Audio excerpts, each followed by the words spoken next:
It's a new year and a new chance for you to make a fresh start with your compliance. For the next 31 days on the FCPA Compliance Report, we're going to be bringing you a daily tip, strategy, or idea that you can use to improve your program. Here's your host, Tom Fox, the Compliance Evangelist. This month's sponsor of 31 Days to a More Effective Compliance Program is Affiliated Monitors. Founded in 2004, Affiliated Monitors provides professional, independent integrity monitoring and ethics and compliance assessments nationally and internationally and across almost all industries.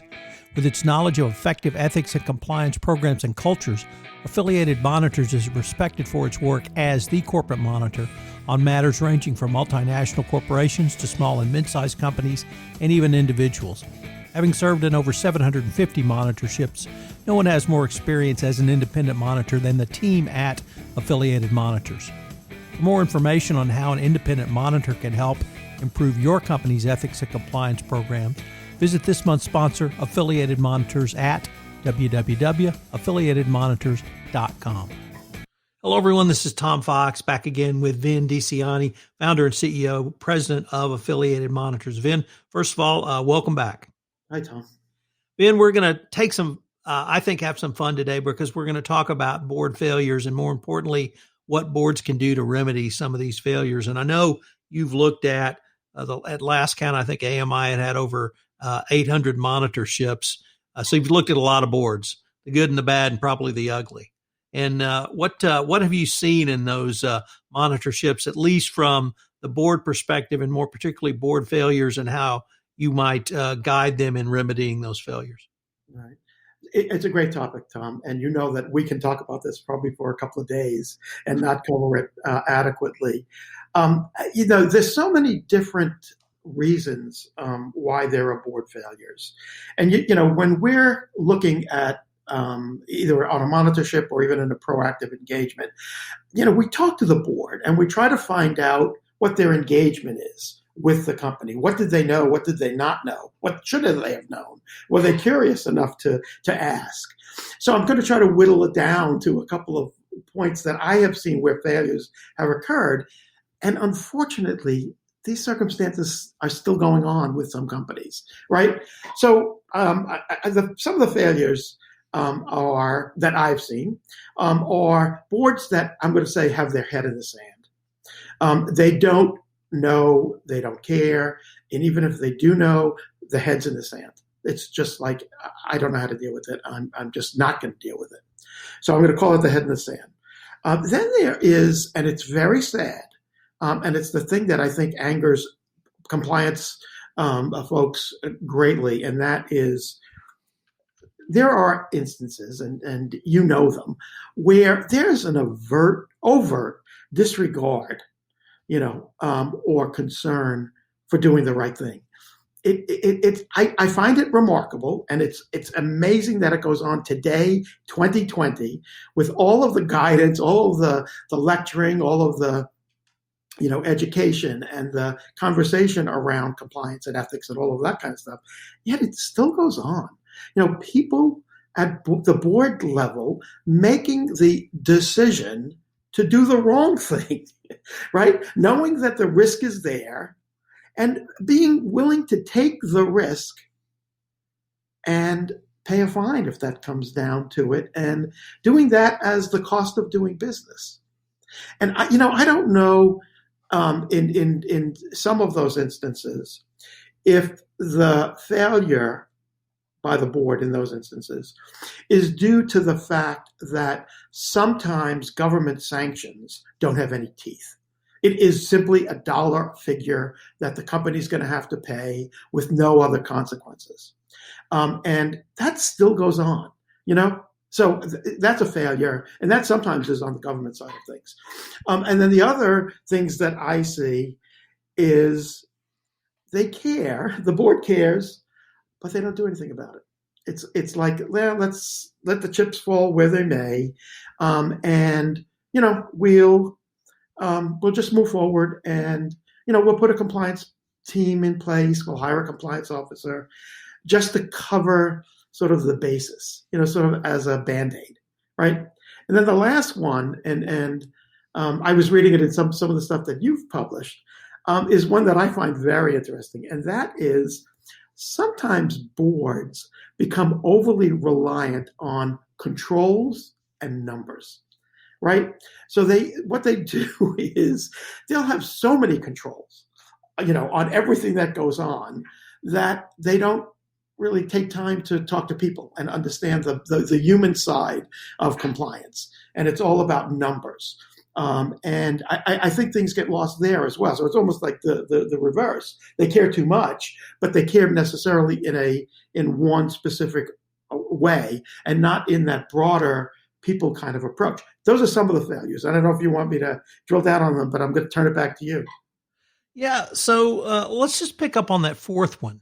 Okay. Because that would be a company that would have the appearance of an effective compliance program. They obviously have controls in place. They have a CCO or other position that's reporting the monitoring of those controls to the board of directors in quarterly or annual reports in a spreadsheet. We've trained we've trained this number of people. It's X% of our workforce, that sort of thing. But the human element's not there. The analysis is not there. Mm-hmm. How do you get a board to move who seems to be committed, who does have something in place, but get them to understand there is an entire another part of the holistic approach you need to take. And it's not simply numbers based. It's what do the numbers mean? Exactly. I think that the best analogy is probably in the sort of the banking and the financial services area, where they're heavily regulated and compliance is a norm, filling out the forms, checking the boxes, making sure this is done, that's done, this is done, that's done, having thousands of people focused on compliance, right? But no consideration at all to ethics and ethical culture. And that's where the ball is missed, right? And again, those are the sort of the Wells Fargos of the world and, other entities like that, where it's just regulatory compliance is the practice. And they don't realize that, there's so much more to the ethical side of culture and compliance and the people side of things that, they're not seeing the forest through the trees. So yes, the beautiful, they're getting great grades from auditors because all of the forms are checked. And yet people are doing things that are just astounding, that because they just, either they haven't had, either an appreciation or a focus on ethical culture and what it means to make a decision that sometimes is a tough decision, or to be able to go ask somebody a question when they're not sure and not get their head bitten off, right? All of those ethical, considerations, I think are just missed in those spaces. And you try to talk to them and you try to talk to boards and you get that's a great idea. We'll get to it in 2 years. But first we have to make sure that our compliance function is working, appropriately so that we can stay as a, AAA rating or whatever it is that they're trying to achieve. And so you can't, hearts and minds don't change unless something sometimes happens and they're challenged with, sort of an ethical challenge, not a compliance challenge, but an ethical challenge. That's when they start to see it. And sometimes that happens with a whistleblower. Sometimes it happens with something that might come through an internal audit that found some kind of, an element in this country, something's going on there that has a deeper meaning. But that's how sometimes those things are detected. And that's unfortunately the driver of the change to focus not just on the numbers, but also on, sort of the due diligence on the compliance side of things. Well, Ben, as we near the end of our time for this episode, I was wondering if you might have 3 key takeaways for us.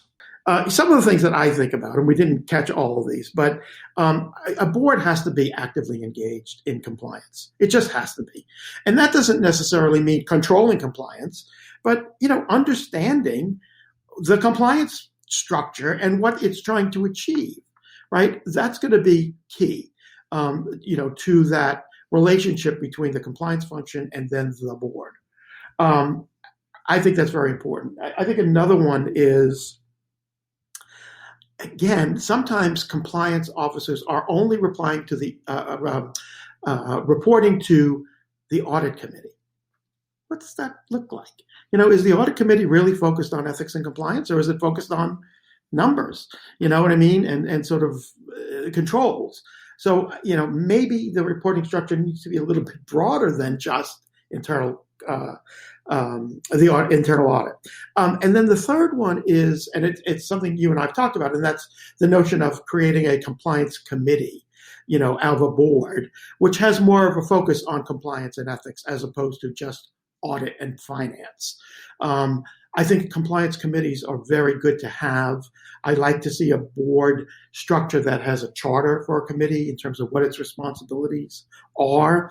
Sometimes it can be a policy setting, position on a board in terms of what direction the board wants to go in. I'm going to just also throw this one in because I have to, and that is compliance. Boards rather really do need to focus on the resources that are made available to compliance. A compliance program that and a team that works on a shoestring budget, it's going to be limited. It's just necessarily going to be limited by its ability to finance, initiatives. Those are my takeaways, Tom. Well, Ben, thanks very much. I look forward to continuing the conversation. Terrific. Thanks, Tom. Thank you for listening to this episode of 31 Days to a More Effective Compliance Program, where in the month of August, we're going to take a look at the role of the Board of Directors in a best practices compliance program. Once again, thanks to our sponsor, Affiliated Monitors, for sponsoring this month's series. This production of 31 Days to a More Effective Compliance Program is a special production of the Compliance Podcast Network. I hope you will join me again tomorrow.